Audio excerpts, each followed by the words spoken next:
welcome once again to all of you. So this is my second class. So मैंने बोला था कि हम जोग्राफ़ी स्टार्ट करेंगे, तो हम आज फाइनली जोग्राफ़ी स्टार्ट करेंगे. ठीक है, तो सबसे पहले मैं आपको एक कंसेप्ट बताऊंगा. उससे पहले मैं आपको जोग्राफ़ी स्टार्ट करूँ, इससे पहले सबसे पहले हम स्टार्ट करेंगे लैटिट्यूड एंड लॉन्गिट्यूड. ओके, ये बहुत बेसिक चीज़ है. जोग्राफ़ी में स्टार्टिंग जो हमारी होती है वो हमेशा लैटिट्यूड और लॉन्गिट्यूड से ही होती है. ठीक है, तो सबसे पहले मैं इसके बारे में आपको कंसेप्ट बताऊंगा, उसके बाद बताऊंगा लैटिट्यूड होता क्या है, लॉन्गिट्यूड होता क्या है और हम क्यों पढ़ रहे हैं इसको, हम इसे कैसे यूज़ करेंगे, कहाँ यूज़ करेंगे, होता क्या है. ठीक है, तो स्टार्टिंग हम करेंगे जोग्राफ़ी से. जोग्राफ़ी मैंने टॉपिक डाल दिया, सब्जेक्ट डाल दिया मैंने जोग्राफ़ी. सबसे पहले हम पढ़ेंगे lat long. This is lat and this is long. Okay, तो सबसे पहले लैट लॉन्ग होता क्या है. लैट का फुल फॉर्म होता है लैटिट्यूड. दिस इज लैटिट्यूड और this is longitude. This is longitude. Okay, तो लैट का मतलब होता है लैटिट्यूड और लॉन्ग का मतलब होता है लॉन्गिट्यूड. ठीक है, अभी होता क्या है, तो सबसे पहले ये जानेंगे ये बेसिकली होते क्या है.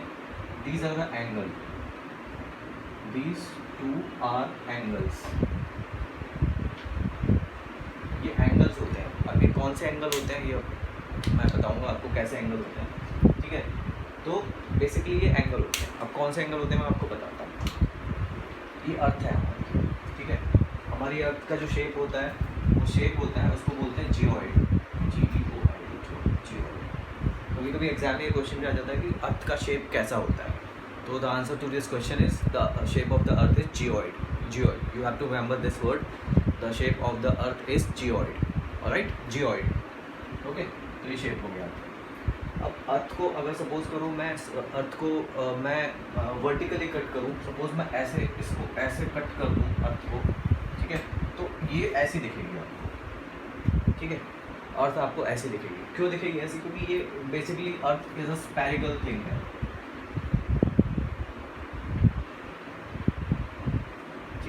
Earth is a spherical thing. ये एक स्पेरिकल चीज़ है, बॉल जैसा है शेप में. तो उसको कट करोगे तो उसका कुछ ये जो व्यू होगा वो ऐसा दिखेगा. ठीक है, इसका मतलब ये है कि अंदर से हॉलो नहीं है, अंदर से सॉलिड है. तो मैं अगर इसको कंसिडर कर लूँ ये centre, suppose this the centre of the अर्थ. अगर मैं इसको सेंटर कंसिडर करूँ तो मैं यहाँ से सेंटर से सरफेस की तरफ एक लाइन ड्रॉ करूँगा. ठीक है, ये सरफेस है हमारा ऊपर और ये अंदर सेंटर की बात कर रहा हूँ. ये मैं जो लाइन ड्रॉ कर रहा हूँ ये सेंटर से सरफेस की तरफ कर रहा हूँ. ये आउटवर्ड लाइन है, मतलब ये अंदर से बाहर की तरफ आ रही है. ठीक है, क्योंकि हम अंदर अर्थ के अंदर हम नहीं जा सकते, इसलिए हम इस लाइन को अर्थ के सरफेस तक लेके आ रहे हैं. तो मैंने इस लाइन को ड्रॉ करा सरफेस तक. ठीक है, अब ये सरफेस पे जैसे ही आई तो मैंने इसमें एक इमेजनरी लाइन ड्रॉ कर दी. ठीक है, और इसको मैंने बोल दिया 0 डिग्री. This is 0 degree. ठीक है, क्यों 0 डिग्री हुआ मैं बताता हूँ. इसके बाद मैंने दूसरी लाइन ड्रॉ करी यहाँ पे सेंटर से सरफेस की तरफ. उसके बाद जो मुझे पॉइंट मिला उससे मैंने लाइन ड्रॉ कर दी, ये 1 डिग्री. ये सारी इमेजनरी लाइन 1 2 3 4 एंड टिल 90. एक ऐसी करी ये 2 डिग्री. अब जो एंगल है ना ये जो एंगल है वो ये वाला एंगल है, इसको हम 1 डिग्री बोल रहे हैं. इस एंगल को हम 2 डिग्री बोल रहे हैं. ठीक है, ये जो बनेगा इसको हम 3 डिग्री बोलेंगे. ठीक है, सिमिलरली हम बहुत सारी लाइन ड्रॉ कर देंगे और जो हमारी लास्ट वाली लाइन होगी ये ऐसे बनेगी और जो एंगल बनेगा ये 90 डिग्री का एंगल होगा ये. ठीक है, तो ये एंगल जो 90 डिग्री का होगा और फिर इस सरफेस से हम जो लाइन ड्रॉ करेंगे वो लाइन ड्रॉ नहीं कर पाएंगे. क्यों नहीं कर पाएंगे, क्योंकि हम यहाँ पे सरफेस पे आ गए. यहाँ से जो इमेजनरी लाइन ड्रॉ होगी वो एक पॉइंट होगा एक्चुअली, क्योंकि हम यहाँ से करेंगे एक लाइन ड्रॉ हो जाएगी. ये लाइन छोटी होती जाएगी, छोटी होती जाएगी, होती जाएगी, होती जाएगी और यहाँ पे एक पॉइंट बन जाएगी.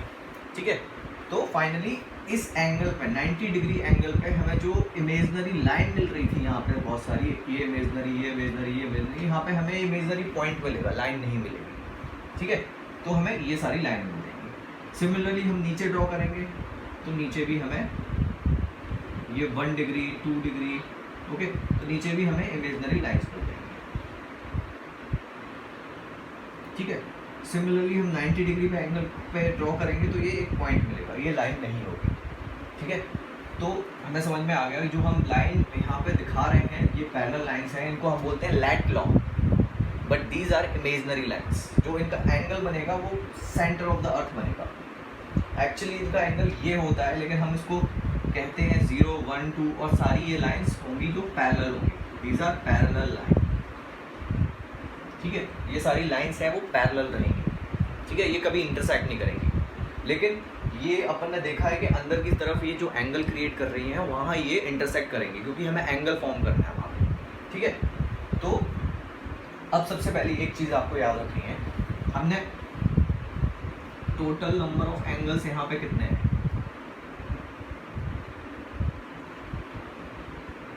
टोटल नंबर ऑफ एंगल्स कितने हैं। देखो ये 0 डिग्री एंगल था, ठीक है। 1, 2, 3, 4, 5 90 डिग्री, ओके। यहाँ पे 90 एंगल्स हो गए, तो टोटल यहाँ पे 90 हो गए, प्लस नीचे भी 90 एंगल्स हो गए, प्लस 90, ओके। बट ये 0 डिग्री का भी एक एंगल है, क्योंकि यहाँ पे भी एक लाइन है, उसके अगेंस्ट में एक ये इमेजनरी लाइन मैंने ड्रॉ करी है। तो बेसिकली एक 0 डिग्री एंगल भी इंक्लूड होगा। तो उसमें एक एंगल था वो 0 डिग्री का, हम उसको इंक्लूड करेंगे तो एक और हो जाएगा। तो टोटल नंबर ऑफ एंगल्स कितने हो जाएंगे हमारे पास, 181, ओके। तो आप लोगों को ये चीज़ याद रखनी है कि हम टोटल नंबर ऑफ एंगल्स जो होंगे लैटिट्यूड में वो होंगे 181। ये हम लैटिट्यूड की बात कर रहे हैं यहाँ पे। ये सारे ये पैरेलल लाइंस होंगे, जो हॉरिजॉन्टल लाइंस होंगी वो लैटिट्यूड होंगी, और जो वर्टिकल लाइंस होंगी वो होंगी लॉन्गिट्यूड, ठीक है। तो हम यहाँ पे लैटिट्यूड की बात कर रहे हैं। तो total number of angles in terms of latitude कितना होगा, 181 हो जाएगा, ठीक है। तो आपको ये चीज़ रिमेंबर रखनी, ये याद रखनी है, ठीक है। अब मैं बात करूँ टोटल नंबर ऑफ लाइंस कितनी होंगी। These are imaginary lines, I am talking about the imaginary lines. कितनी होंगी, तो ऊपर 90 होंगी, नीचे 90 होंगी, टोटल 180 होगी, ओके। बट ये लाइन नहीं थी, ये दो जो लाइन थी ये लाइन नहीं है, एक्चुअली पॉइंट है, तो माइनस कर देंगे 2, तो ये कितना हो गया 178। बट हमने यहाँ की 90 1 2 3 4 5 90 तक काउंट कर ली थी, यहाँ से 90 तक काउंट कर ली थी, इसको छोड़ दिया था 0 डिग्री की लाइन। तो ये भी एक लाइन है, तो उसको हम इंक्लूड करेंगे तो +1 करेंगे, तो टोटल आ जाएगा 179, ओके। तो लैटिट्यूड के केस में total number of angles will be 181 and total number of imaginary lines will be 179.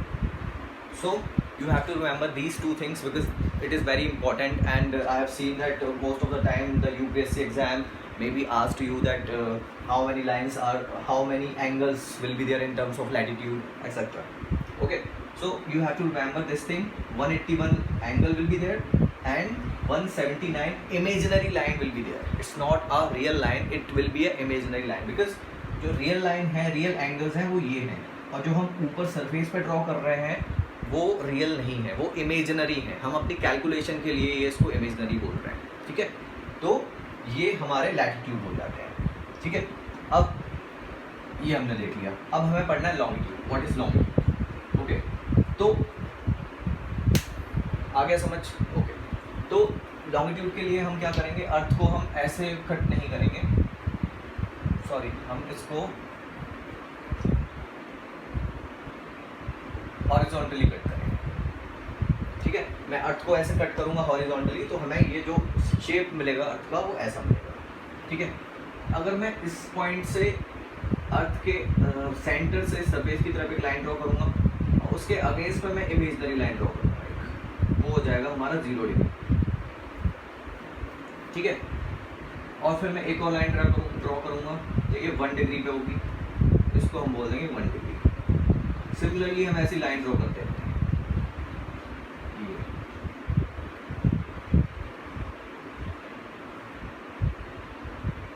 Okay. तो ये पूरा 360 एंगल्स मिलेंगे आपको। ये जो लाइन होगा लास्ट में जो 259 डिग्री होगा, और ये जो लास्ट में एंगल मिलेगा आपको 0 डिग्री पे, ये 0 और 360।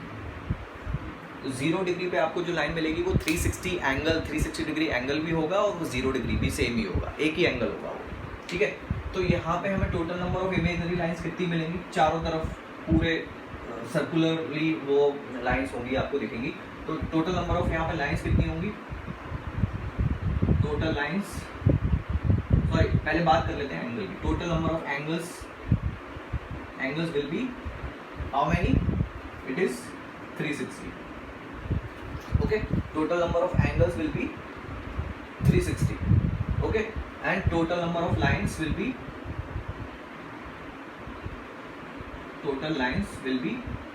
360. Okay, इस केस में दोनों सेम रहेंगे, ठीक है। यहाँ पे एंगल्स भी आपको मिलेंगे 360 और लाइन भी हमें मिलेंगी 360, ठीक है। तो ये चीज़ आपको पहले याद रखनी है। ये लॉन्गिट्यूड का केस है, ये लैटिट्यूड का केस है, ठीक है। तो ये एक इम्पॉर्टेंट चीज़ थी, ये लैटिट्यूड और लॉन्गिट्यूड क्या होता है। इसमें मैं बताऊंगा आपको कि एक्चुअली ये मैंने इसलिए एक्सप्लेन करा क्योंकि आपको पता होना चाहिए लैटिट्यूड होता क्या है, लॉन्गिट्यूड होता क्या है, हम कैसे कैलकुलेट करते हैं, हम कैसे इसको बताते हैं कि 0 डिग्री है, 1 डिग्री आया कहाँ से, ठीक है। तो ये